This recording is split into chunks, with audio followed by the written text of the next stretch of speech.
Mokabamo wípé mo wà nínú àwọn tó tako olóyè Sunday Igboho. Mokabamo pé mo wà nínú àwọn tí ó tako Yoruba nation. Èmi kọ́ mo sọ bẹ́ẹ̀ o, ọba kan ló sọ. Ọmọ Yorùbá, nǹkan mẹ́ta ni mo gbé wá fún yín. Mo dẹ̀ promise pé kọ́lọ́run á fún mi lókun àtagbára láti gbé jáde.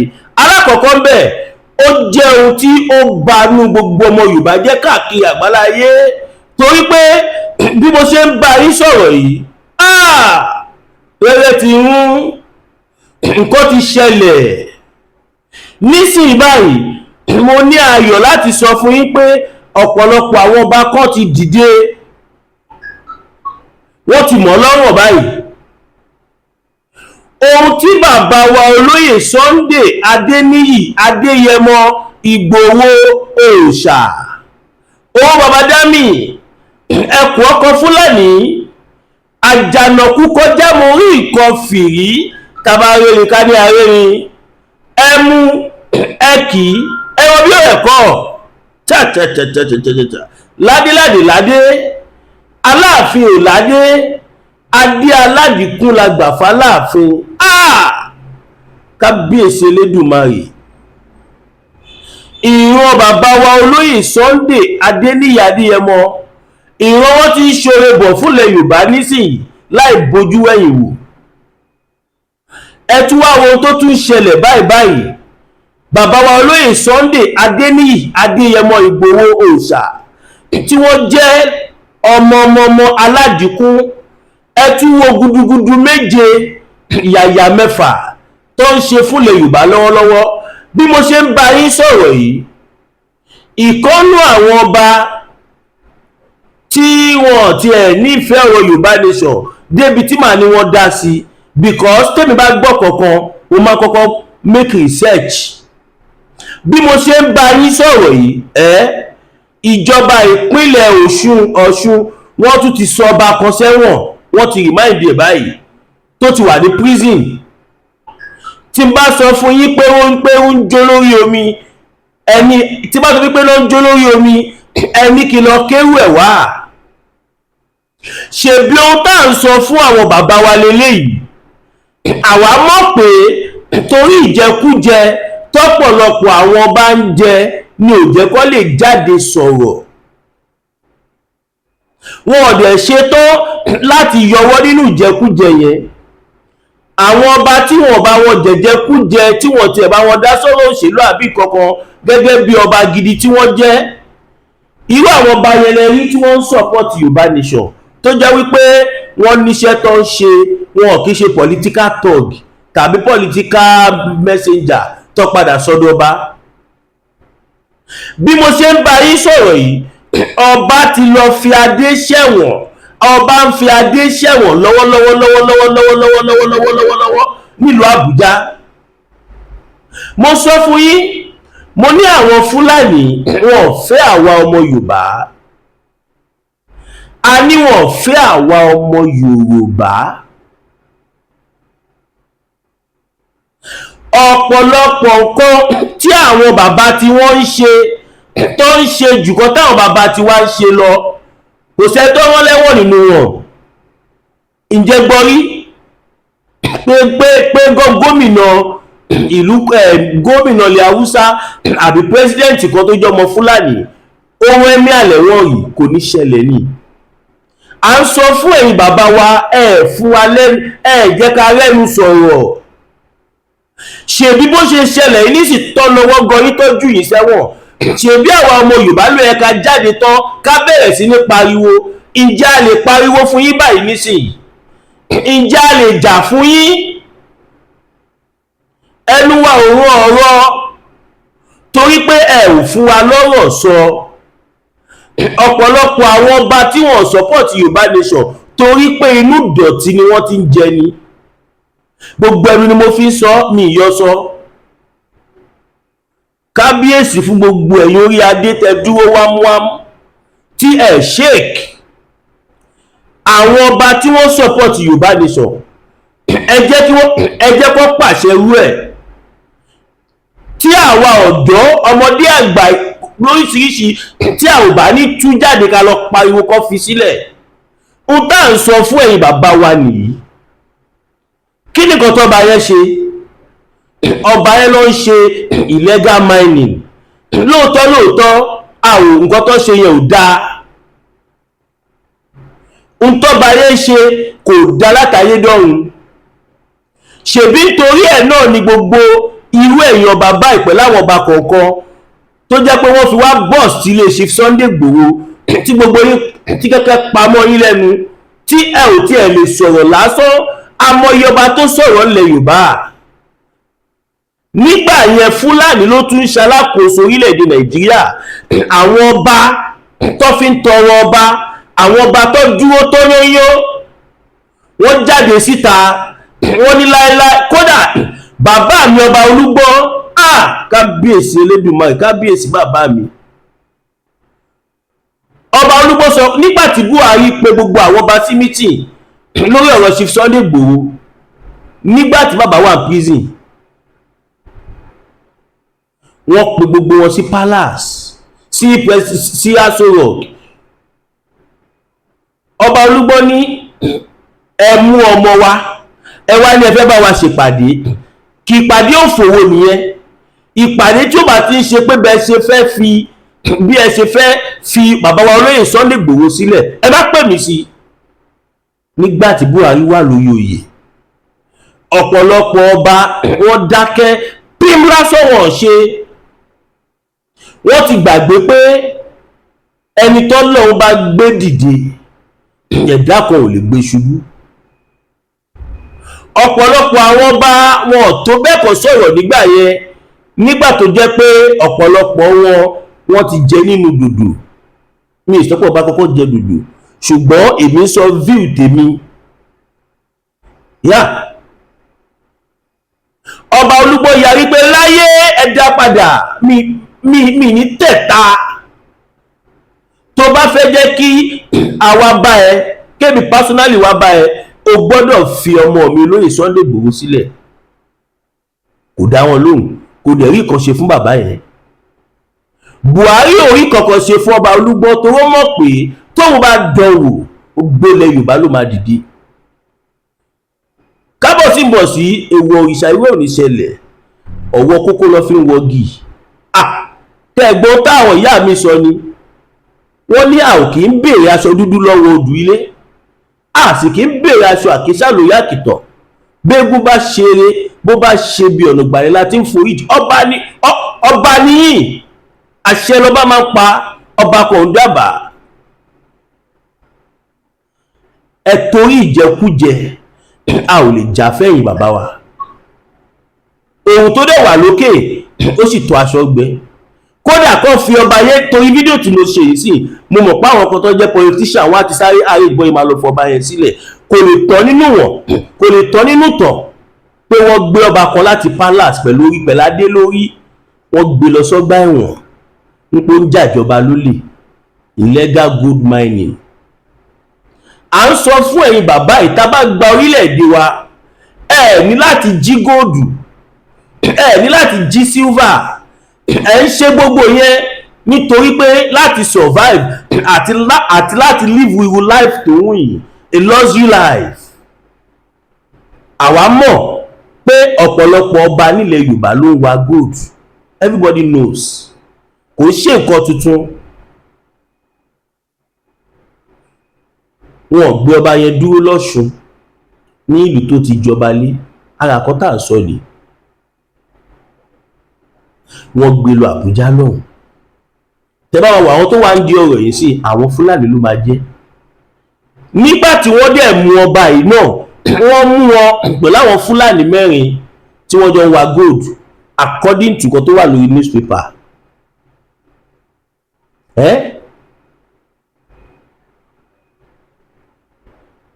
Fúlàní 4 ni wọ́n mú pẹ̀lú ọba yẹn tí wọ́n jọ ń wa gold bí 4 sí 5. Tàbádẹ̀ ń sọ àwọn ọba yìí, ọ̀pọ̀lọpọ̀ yín ẹ máa fún wa lẹ́ excuse pé ẹ gbọ́dọ̀ sọ̀rọ̀ síta torí ìjọba. Ìwà ọwọ́ yín ni ò jẹ́ lè sọ̀rọ̀ síta. Ọba tó bá mọ́ tó clean kò sí kankan tó máa dá dúró. Èèyàn lọ́ba kó lójò, èèyàn kì í jẹ́ ọba kó tún lójò. Títí ìwọ́n ta wà nìkan ni mo rí. Ẹ lọ wo àwọn ọba wa sẹ́yìn, àwọn ọba wa sẹ́yìn tó bá ń wòyàn lásán báyìí ẹ̀jẹ̀ lè gbẹ lára ẹ̀ lẹ́sẹ̀kẹsẹ̀. Tájó tájájú Ṣàngó apàbàtà apàjọwọjọwọ etí ẹ̀. Tó bá bínú ìjì á sì bẹ̀rẹ̀ sí ní máa jà. Ọba la pé gbogbo àwọn agbára yìí la fẹ́ gbé padà fún yẹ̀yin bàbá wa. Àfẹ́ jẹ́ kó máa dọ̀tí yín báyìí.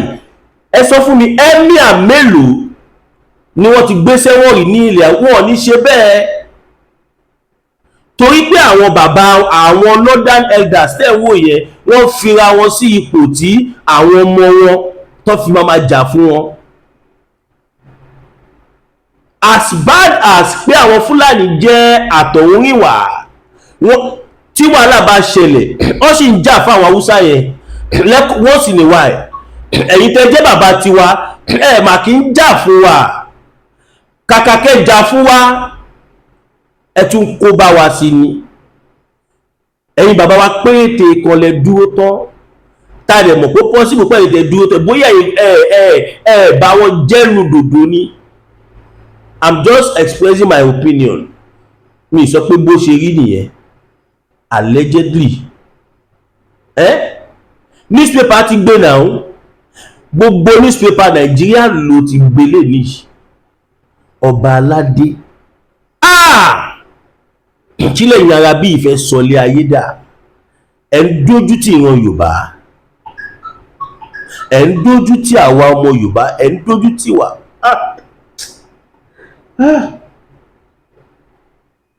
Ẹ̀yìn ọba yìí má ṣe o. Ìṣẹ̀lẹ̀ kan ń dójú tì àwa ọmọ Yorùbá káàkiri. Kí ló dé? Ìgbà tí ó ń ṣe pé ilẹ̀ Yorùbá nìkan láti lọ́ba. Ṣe bára àwọn ọ̀rọ̀ tí bàbá mi olóyè Sunday Igboho sọ fún yín rèé, wípé ẹ̀yin bàbá wa gbogbo kan tẹ́ ẹ̀ rí tó ń jọ yín lójú nísìnyí kò tó nǹkan kan sí nǹkan tẹ́ máa rí tá bá gbalẹ̀ Yorùbá. Ọba ṣe débi pé ọba wà lábẹ́ wọ́n ṣe débi pé ọba wà lábẹ́ local government chairman. Imagine kánsílọ̀ àdúgbò kánsílọ̀ lè ránṣẹ́ pé òun fẹ́ rọba, ọba ò tó bẹ́ẹ̀ kí ó máa lọ lábẹ́ òfin. Gbogbo nǹkan yìí ni bàbá wa olóyè Sunday Igboho ti rí, tí wọ́n fi pariwo fún wa pé ẹ jẹ́ ká tètè sowọ́pọ̀, ká tètè kúrò lábẹ́ Nàìjíríà. Mo fẹ́ fi kọ̀ọ̀kan wọ̀nyí sí, mo sì máa dárúkọ ọba yẹn fún yín, máa dárúkọ ìlú tó wà, máa sọ everything tó ṣẹlẹ̀, máa kà jáde fún yín sí. Bọ̀ kó tó débẹ̀ yẹn ẹ̀ka díẹ̀ ka ìpolówó ọjà.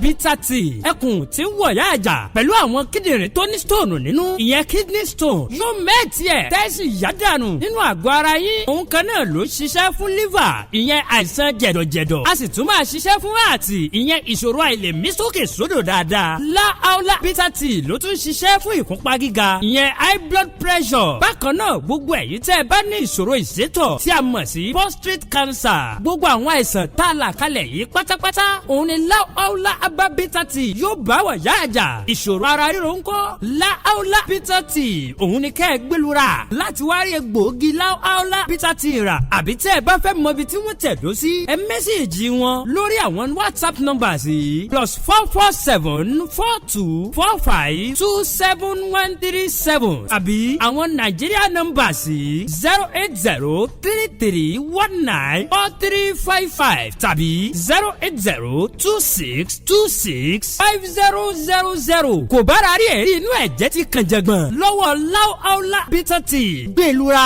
kò rí yàtọ̀ bẹ̀. Ẹ káàbọ̀ padà ẹ̀yin ènìyàn wa, ẹ káàbọ̀ padà ẹ̀yin ènìyàn wa. Láàólá bitter tea ó jẹ́ iléeṣẹ́ tó ń ṣe tradomedicals, herbals. Bóyá ìwọ nǹkan ọmọkùnrin ẹ kéré ni, bóyá o fẹ́ kó dúró déédéé ni, ó fẹ́ àdódùn, ó fẹ́ pẹ́ lórí ẹ̀, ó ní prostate cancer, liver problem, heart problem, kidney problem, prostate, ulcer, òun ojú ọlọ́run fọmọ ni, ẹ pé láàúlá bitati, mo lè fọwọ́ wọn sọ̀yà kí wọ́n ọkùnrin tí wà gorí madam tí wà lóbi àbí 5 to 10 minutes tí wà that's bullshit.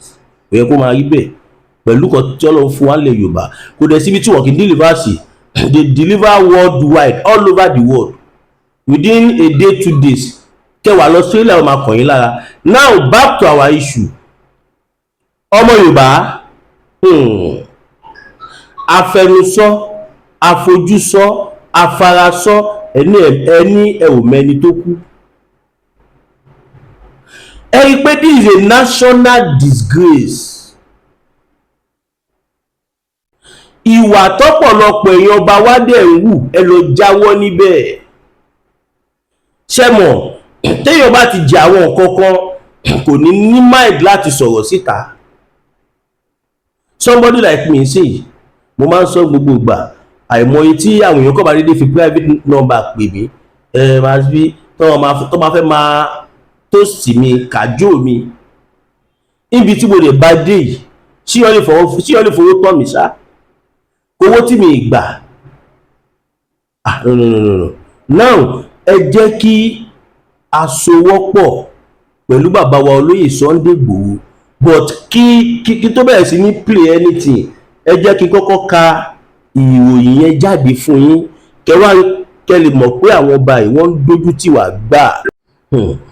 Ọ̀ṣun monarch and 4 others remanded for illegal gold mining. Date 10th September 2024 mọ́jú èní ni wọ́n palẹ̀ mọ́ wọn lọ sí prison. Ẹ máa gbọ́ o, wọ́n ní Punch ní the Federal High Court in Abuja on Monday ordered the remand of an Osun State traditional ruler, Ọba Taofik Osunmakinde, at the Kuje prison in Abuja over an allegation of illegal gold mining. Ṣé ń gbọ́ táwọn bàbá ìtorí ìdòdò tí wọ́n lè sọ òdodo, wọ́n ti gbàgbé pé kò sí ohun tá à ń jẹ tí ó kì í tán àfọlá Ọlọ́run.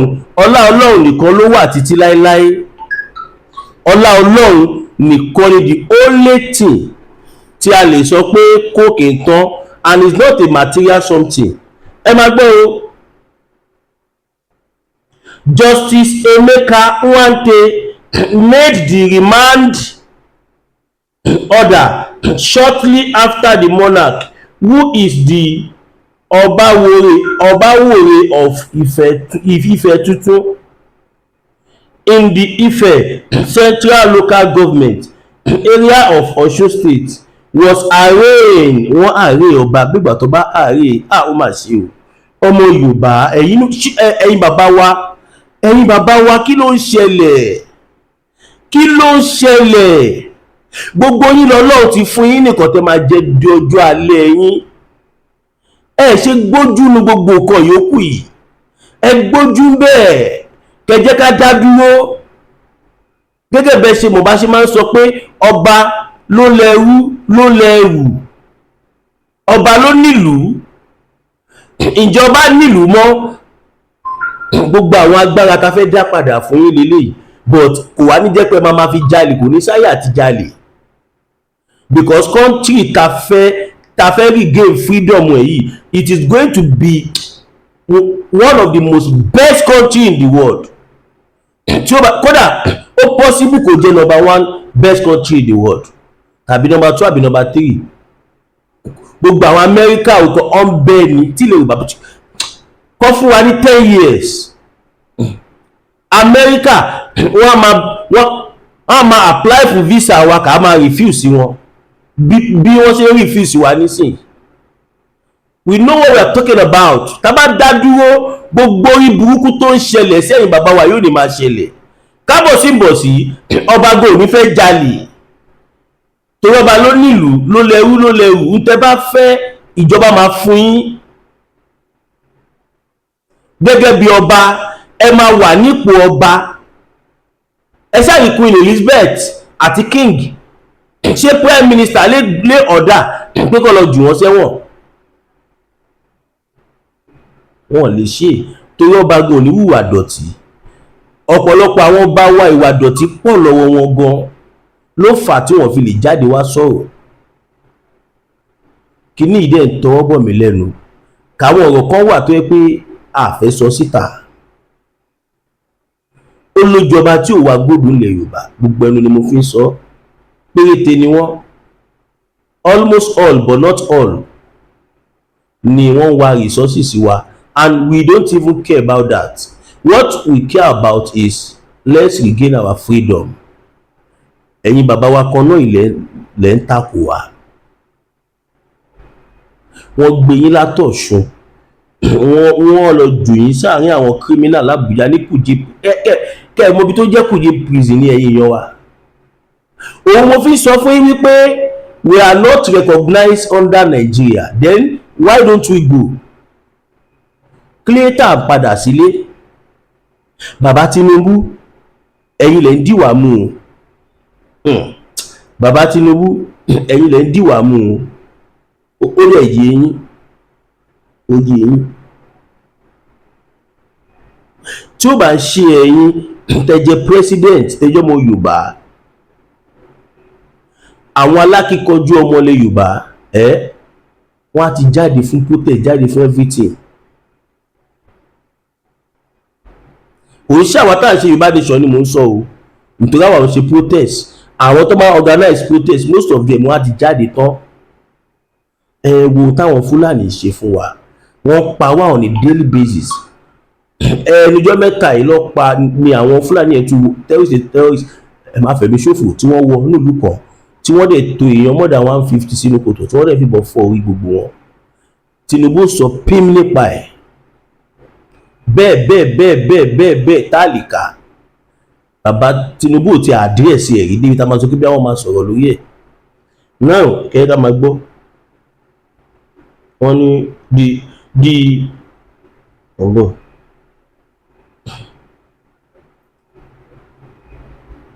into paragraph 2 yẹn kà, Justice Emeka Nwante made the remand order shortly after the monarch, who is the Obawori of Ife Tuntun in the Ife Central Local Government area of Osun State, was arraigned. That word arraigned. Kábíyèsí Elédùmarè. Was arraigned alongside four others. Alongside four others on the 4 others on 2 counts bordering on illegal gold mining. The other defendants arraigned alongside the monarch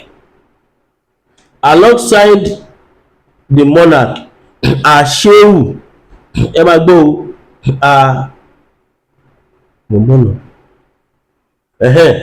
the other defendant arraigned alongside the monarch Shehu Mustapha Fulani ni, Sabiru Hashim Fulani ni, Dambaba Ibrahim and Olap Global Resources Limited. Now in the charge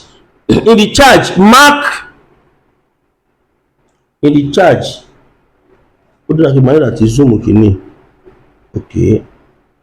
In the charge marked FHCABJCR426/2024 ní case file wọn.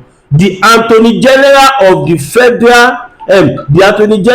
Federation accused the 5 defendants of conspiring with others at large on August 25, 2024.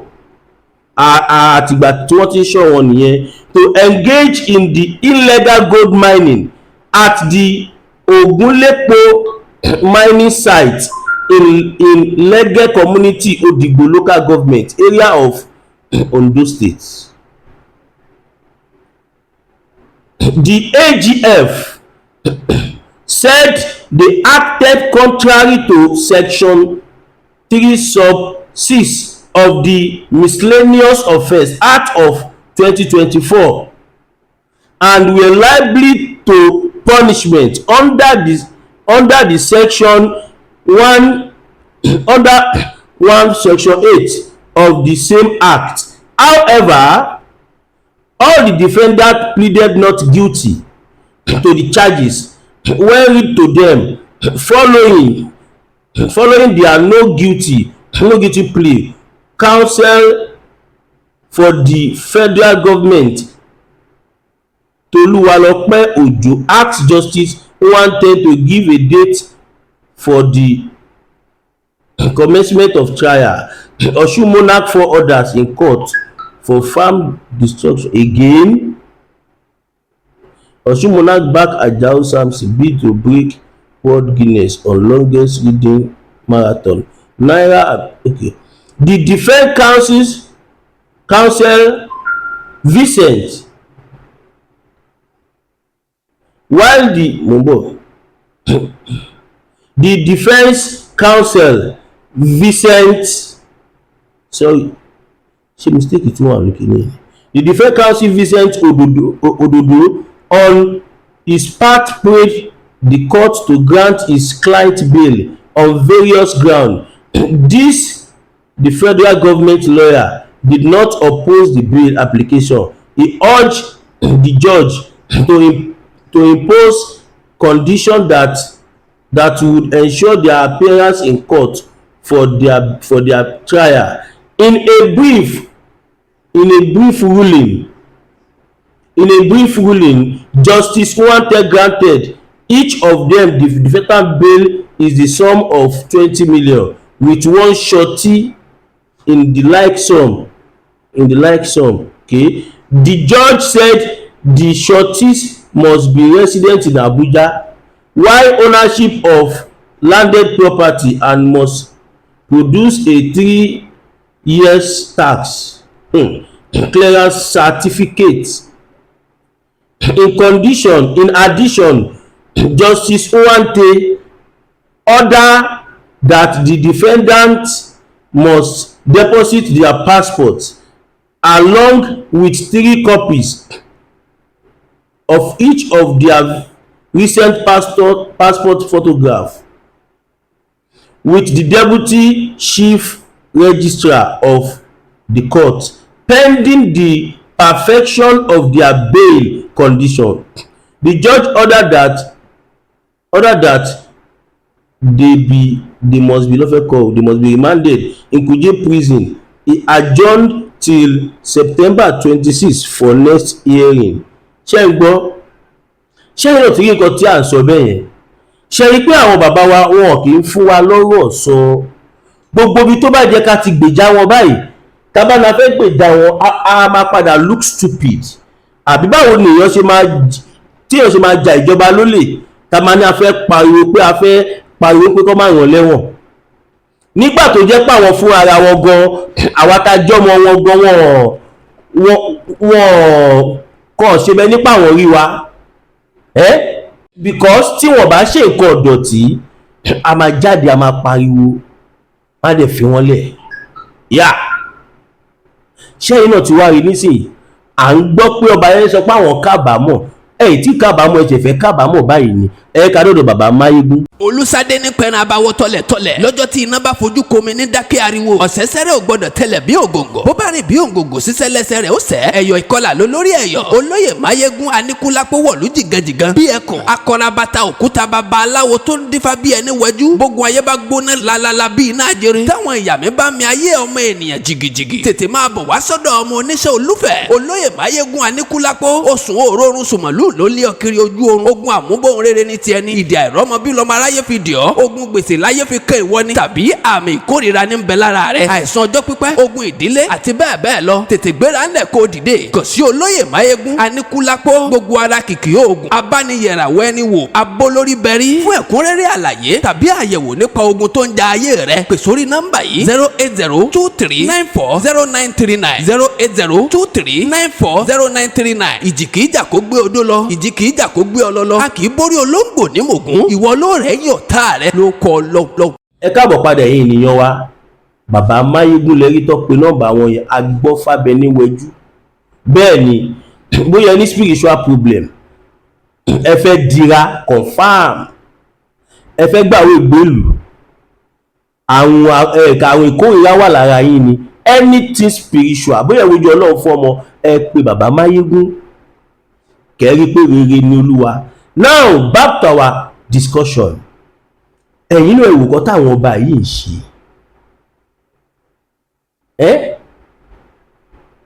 ṣebí àwọn nǹkan tí ó lè jẹ́ bàbá ìfúnra tẹ́ bá lọ wò wọ́n ní a year 2 years ago tẹ́ máa rí pé wọn ò gbà ti Yorùbá nation mo rẹ̀ wá ṣọ́ pé wọn ò gbà tiwa gan up till now mi ìmọ̀ wọn rí ṣùgbọ́n mo mọ̀ pé ọba tó bá ń ṣe Yorùbá nation ó máa wà careful pé wọn gbọ́dọ̀ mú òun pẹ̀lú kan tí ò dáa yá káwọn bàbá wa Olúgbọ́n ọba Ajérò ọba Bàrígà ọba Ìpíté Ìjẹ̀ṣà bẹ́ẹ̀ bẹ́ẹ̀ lọ bàbá wa ọba kí ló kọ bàbá wa ẹnu máa ń gbàgbé ó dẹ̀ dùn mí gan tí wọ́n jọba ní Abẹ́òkúta rí báwọn bàbá yẹn ṣe máa ń sọ̀rọ̀ wọ́n máa ń jáde tán torí ọmọ páwọn láṣìírí lọ́wọ́ anybody ṣé ìdí tí ẹ̀yin bàbá wọ̀ ṣe fẹ́ ká gbalẹ̀ Yorùbá rí ṣé ìdí táwọn ok kẹ bá kọ opinion yìí sí comment section kí lẹ rí sọ̀rọ̀ yìí ẹ má sì mí gbọ́ o ìjáde láti wá bá wọn bẹ̀bẹ̀ o kódà tí gọ́vnà yẹn ṣe gan mo fẹ́ lè sọ pé Ọlọ́run ló mọ̀ọ́mọ̀ lu gọ́vnà yẹn fi fìyà jẹ wọ́n tó bá jẹ́ pé adádúró tìlú ń da tó ń wọ̀ ṣe máa lọ jí property ìjọba ni táwọn bá wo lọ rò bọ́ọ̀ sí òkú lè jọ́nà àti sanwó school ọmọ torí school ti fẹ́ resume òkú lè jọ́nà àti sanwó school ọmọ tàbí fi ṣe ẹni tí tó wá important ni wọ́n yìí ṣe tí wọ́n ṣe tìlú bá da ní sáré mọ́tò kọlù kẹ̀kẹ́ wá kọlù kẹ̀kẹ́ sí sá fún mọ́tò wá lọ kó sọ́gbà ẹ̀wọ̀n kóló ṣó jẹ́ kí ààrẹ ẹni tó lè ràn bá lẹ́wọ̀n ṣùgbọ́n èèyàn ọba igan ó ṣe gbogbo yẹn má sì mí gbọ́ o ó ṣe gbogbo yín irú àwọn bàbá yìí ni mò ń sọ mo lè tún fásitì ìfi announce fún gbogbo ẹ̀yin tẹ́ jẹ́ olólùfẹ́ Masbi wípé Ọlọ́run ti ṣe o àtìrẹ́ni fún wa ní dúró gẹ́gẹ́ bí mo ṣe ń pariwo ní àtijọ́ yìí wọ́n ti rí ó ṣàprápra tuntun ni o a sì ń gba donation náà lọ o so now a sọ fún yín pé a níbi 5 nísìnyí báyìí okòwò yẹn ti já wálẹ̀ díẹ̀ torí pé kò ní sówó dúró ló bẹ́ẹ̀ mọ̀ ṣe perfectly working àná mo ti fly ẹ̀ lánàá mo fly ẹ̀ for more than 5,000 feet ó dẹ̀ sì fẹ́ máa lọ but mi ò fẹ́ jẹ́ because mi sí ìlú mi ìlú onílù ni mo wà báyìí so mo ní láti wà very careful wọ́n má lọ ní wọ́n surveillance ìlú wọn so now torí ẹ ti adúpẹ́ lọ́wọ́ bàbá wa Mr. Andrew àwọn náà pèsè ẹ̀ fún wa so a máa retí ẹ̀yìn èèyàn wa náà lórí àwọn ọkọ̀ tó kùtà fẹ́ rà bíi desktop projector standard generator air conditioner professional microphone tí mo fi ń lo kékeré yìí because kékeré yóò dàbí àwọn professional mic yẹn ìdí tá a sọ fún yín nípa nídìí professional mic kẹrí pé bó ṣe ń sound kò dàbí pé mi ni mò ń sọ̀rọ̀ torí pé kò ń sọ ìjìnà kò dẹ̀ ń ṣe èyí tó lè ṣiṣẹ́ tá à ń ṣe so I need a lot of things ká nídìí fóònù mi fún ẹyọ kan yìí la máa fi record la máa fi edit la máa fi ṣe thumbnail la máa fi share débi pé fún ẹ̀rọ tí ń ṣe bálabàla ẹ support mi kẹ́ lè fi fóònù ránṣẹ́ sí mi iPhone 15, iPhone 14, iPhone kìíní tuntun mi ò mi ìlò iPhone yìí but mo nídìí ẹ support mi ká tiẹ̀ sọ pé ayọ̀ 1 million kúrò lówó tá a wá fún drone bó tẹ̀ jẹ́ pé bá gba 6 million ẹ̀ náà a máa fi ra àwọn nǹkan kan tó pé tún lè má fi bẹ́ẹ̀ hàn mo sọ pé a ti gẹ̀ẹ́tì laptop so àwọn nǹkan tó kù mo dárúkọ yẹn desktop mixer professional microphone standard generator camera powerful one Canon àti bẹ́ẹ̀ bẹ́ẹ̀ lọ kí àwọn aṣẹ́ níwọ̀nba ráńpẹ́ for the meantime fẹ́yìn tẹ́ bá fẹ́ support wa ẹ support mi sórí GT bank account mi tó jẹ́ 021 41 68704 021 41 68704 GT bank Zanu Williams Olúwatósìn èmi náà ni ọmọ yẹn ọmọ ògùn bí yìí fẹ́yìn tẹ́ bá fẹ́ pè wá bẹ́ẹ̀ fẹ́ gbé polówó ọjà fún wa tàbí anything kẹ́ pè mí sórí +229 5774 7970 +229 5774 7970 torí ẹlòmíì wà kò ń fẹ́ pè ọkọ̀ mọ̀ káwọn kọ́ ṣe kó má mẹ́ni tó ṣe gbogbo àtẹni tó pè àtẹni tó pè mí ọlọ́run àpè gbogbo wa lé ìdàlágbára ọ̀nà tá a bá gbalẹ̀ Yorùbá wọn ò ní fi wá ṣàwátì pẹ̀lú ògo Ọlọ́run wọn ò ní kó dúró ìṣẹ́jú kan fún wa gbogbo àwọn tí wọ́n dẹ̀ ti ṣubú lórí ìrìn àjò yìí lágbára Ọlọ́run may their soul rest in perfect peace.